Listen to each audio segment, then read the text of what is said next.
Il y a plusieurs écoles de pensée pour l'interprétation d'Ézéchiel, chapitre 38 à 39. La Russie et Roche sont-ils le même? Certains prétendent que nous identifions Roche à la Russie uniquement parce que les deux mots se ressemblent. Mais notre opinion selon laquelle Roche dans Ézéchiel 38 à 39 et la Russie n'est pas basée sur ce fait. La parole de l'Éternel me fut adressée en ces mots.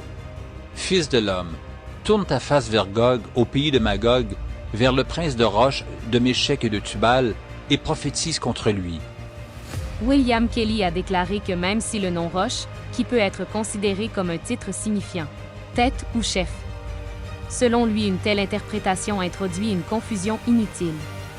Il a insisté sur le fait que dans Ézéchiel 38 à 39, Roche doit être pris comme un nom propre, le nom d'une race. Ce rendu est renforcé par les noms Méchec et Tubal, qui précèdent et suivent le mot Roche. Puisque ce sont des noms, alors Roche doit être considéré comme un nom plutôt qu'un titre, qui est progressivement devenu Rash, puis Rus, et est aujourd'hui connu sous le nom de la Russie. Dans les inscriptions égyptiennes, Roche, traduction égyptienne Rash, est identifié comme un lieu qui existait dès 2600 avant Jésus-Christ. Il y a une inscription égyptienne postérieure d'environ 1500 avant Jésus-Christ, qui fait référence à une terre appelée Réchu, qui était située au nord de l'Égypte. Le nom de lieu Roche, ou son équivalent dans les langues respectives, se retrouve au moins 20 fois dans d'autres documents anciens. On le retrouve 3 fois dans la Septante, 10 fois dans les inscriptions de Sargon, 1 fois dans le cylindre d'Assurbanipal, 1 fois dans les annales de Sénachérib, et 5 fois dans les tablettes ougaritiques. Il est clair que Roche était un endroit bien connu à l'époque d'Ézéchiel. Au VIe siècle, avant Jésus-Christ, lorsqu'il écrivit sa prophétie, plusieurs bandes du peuple Roche vivaient dans une région au nord de la mer Noire.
Ézéchiel chapitre 38. La parole de l'Éternel me fut adressée en ces mots.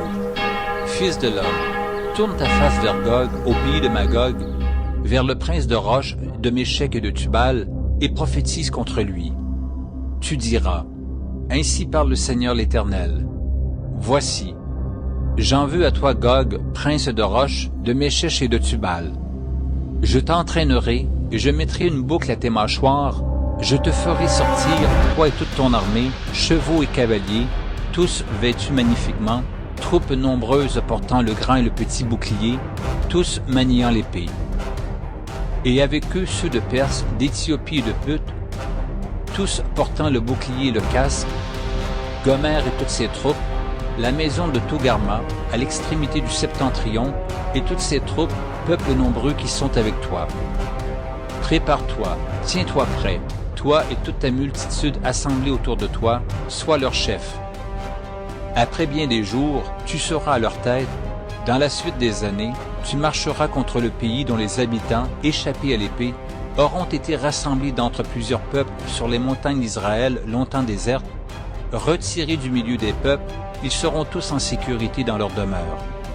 Tu monteras, tu t'avanceras comme une tempête, tu seras comme une nuée qui va couvrir le pays, toi et toutes tes troupes, et les nombreux peuples avec toi. Ainsi parle le Seigneur l'Éternel, en ce jour-là, des pensées s'élèveront dans ton cœur, et tu formeras de mauvais desseins. Tu diras, je monterai contre un pays ouvert, je fonderai sur des hommes tranquilles, en sécurité dans leur demeure, tous dans des habitations sans murailles, et n'ayant ni verrou ni porte. J'irai faire du butin et me livrer au pillage, porter la main sur des ruines maintenant habitées, sur un peuple recueilli du milieu des nations, ayant des troupeaux et des propriétés, et occupant les lieux élevés du pays. Séba et Dédan, les marchands de Tarsis, et tous leurs lionceaux te diront, « Viens-tu pour faire du butin?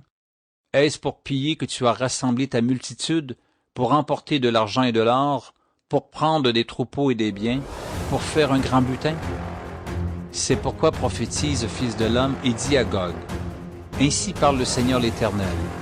Oui, le jour où mon peuple d'Israël vivra en sécurité, tu le sauras. Alors tu partiras de ton pays, des extrémités du septentrion, toi et de nombreux peuples avec toi, tous montés sur des chevaux, une grande multitude, une armée puissante. Tu t'avanceras contre mon peuple d'Israël, comme une nuée qui va couvrir le pays.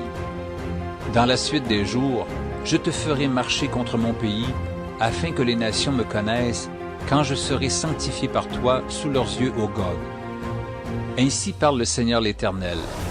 Est-ce toi de qui j'ai parlé jadis par mes serviteurs les prophètes d'Israël, qui ont prophétisé alors pendant des années que je t'amènerai contre eux? En ce jour-là, le jour où Gog marchera contre la terre d'Israël, dit le Seigneur l'Éternel, la fureur me montera dans les narines. Je le déclare, dans ma jalousie et dans le feu de ma colère, en ce jour-là, il y aura un grand tumulte dans le pays d'Israël. Les poissons de la mer et les oiseaux du ciel trembleront devant moi, et les bêtes des champs et tous les reptiles qui rampent sur la terre, et tous les hommes qui sont à la surface de la terre, les montagnes seront renversées, les parois des rochers s'écrouleront, et toutes les murailles tomberont par terre. J'appellerai l'épée contre lui sur toutes mes montagnes, dit le Seigneur l'Éternel, l'épée de chacun se tournera contre son frère. J'exercerai mes jugements contre lui par la peste et par le sang, par une pluie violente et par des pierres de grêle. Je ferai pleuvoir le feu et le souffle sur lui et sur ses troupes, et sur les peuples nombreux qui seront avec lui. Je manifesterai ma grandeur et ma sainteté, je me ferai connaître aux yeux de la multitude des nations, et elles sauront que je suis l'Éternel. Ézéchiel, chapitre 39. Et toi, fils de l'homme, prophétise contre Gog, tu diras, ainsi parle le Seigneur l'Éternel. Voici, j'en veux à toi, Gog, prince de Roche, de Méshec et de Tubal. Je t'entraînerai, je te conduirai, je te ferai monter des extrémités du septentrion, et je t'amènerai sur les montagnes d'Israël. J'abattrai ton arc de ta main gauche, et je ferai tomber les flèches de ta main droite. Tu tomberas sur les montagnes d'Israël, toi et toutes tes troupes, et les peuples qui seront avec toi. Aux oiseaux de proie, à tout ce qui a des ailes, et aux bêtes des champs, je te donnerai pour pâture. Tu Tu tomberas sur la face de la terre, car j'ai parlé, dit le Seigneur l'Éternel. J'enverrai le feu dans Magog, et parmi ceux qui habitent en sécurité les îles, et ils sauront que je suis l'Éternel. Je ferai connaître mon saint nom au milieu de mon peuple d'Israël, et je ne laisserai plus profaner mon saint nom. Et les nations sauront que je suis l'Éternel, le Saint en Israël. Voici, ces choses viennent, elles arrivent, dit le Seigneur l'Éternel, c'est le jour dont j'ai parlé. Alors les habitants des villes d'Israël sortiront, ils brûleront et livreront aux flammes les armes, les petits et les grands boucliers, les arcs et les flèches, les piques et les lances, ils en feront du feu pendant 7 ans. Ils ne prendront point de bois dans les champs, et ils n'en couperont point dans les forêts, car c'est avec les armes qu'ils feront du feu. Ils dépouilleront ceux qui les ont dépouillés, ils pilleront ceux qui les ont pillés, dit le Seigneur l'Éternel. En ce jour-là, je donnerai à Gog un lieu qui lui servira de sépulcre en Israël, la vallée des voyageurs, à l'orient de la mer. Ce sépulcre fermera le passage aux voyageurs, c'est là qu'on enterrera Gog et toute sa multitude, et on appellera cette vallée la vallée de la multitude de Gog. La maison d'Israël les enterrera, afin de purifier le pays, et cela durera 7 mois. Tout le peuple du pays les enterrera, et il en aura du renom le jour où je serai glorifié, dit le Seigneur l'Éternel. Ils choisiront des hommes qui seront sans cesse à parcourir le pays, et qui enterreront, avec l'aide des voyageurs, les corps restés à la surface de la terre, ils purifieront le pays, et ils seront à la recherche pendant 7 mois entiers. Ils parcourront le pays, et quand l'un d'eux verra les ossements d'un homme, il mettra près de là un signe, jusqu'à ce que les fossoyeurs l'enterrent dans la vallée de la multitude de Gog. Il y aura aussi une ville appelée Ammona. C'est ainsi qu'on purifiera le pays. Et toi, fils de l'homme, ainsi parle le Seigneur l'Éternel, dis aux oiseaux, à tout ce qui a des ailes, et à toutes les bêtes des champs, réunissez-vous, venez, rassemblez-vous de toutes parts, pour le sacrifice où j'immole pour vous les victimes, grand sacrifice sur les montagnes d'Israël. Vous mangerez de la chair et vous boirez du sang. Vous mangerez la chair des héros et vous boirez le sang des princes de la terre, béliers, agneaux, boucs, taureaux engraissés sur le bassan. Vous mangerez de la graisse jusqu'à vous en rassasier et vous boirez du sang jusqu'à vous enivrer à ce festin de victimes que j'immolerai pour vous. Vous vous rassasierez à ma table de la chair des chevaux et des cavaliers, de la chair des héros et de tous les hommes de guerre, dit le Seigneur l'Éternel. Je manifesterai ma gloire parmi les nations, et toutes les nations verront les jugements que j'exercerai, et les châtiments dont ma main les frappera.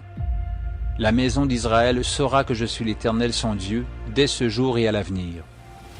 Et les nations sauront que c'est à cause de ces iniquités que la maison d'Israël a été conduite en captivité, à cause de ses infidélités envers moi. Aussi je leur ai caché ma face et je les ai livrés entre les mains de leurs ennemis, afin qu'ils périssent tous par l'épée. Je les ai traités selon leurs souillures et leurs transgressions, et je leur ai caché ma face. C'est pourquoi ainsi parle le Seigneur l'Éternel, maintenant je ramènerai les captifs de Jacob, j'aurai pitié de toute la maison d'Israël, et je serai jaloux de mon saint nom. Alors ils oublieront leur opprobre et toutes les infidélités qu'ils ont commises envers moi, lorsqu'ils habitaient en sécurité leur pays, et qu'il n'y avait personne pour les troubler.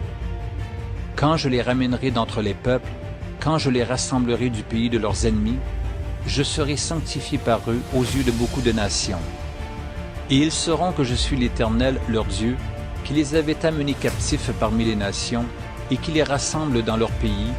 Je ne laisserai chez elles aucun d'eux, et je ne leur cacherai plus ma face, car je répandrai mon esprit sur la maison d'Israël, dit le Seigneur l'Éternel. Alors je répandrai sur la maison de David et sur les habitants de Jérusalem un esprit de grâce et de supplication, et ils tourneront les regards vers moi, celui qu'ils ont percé.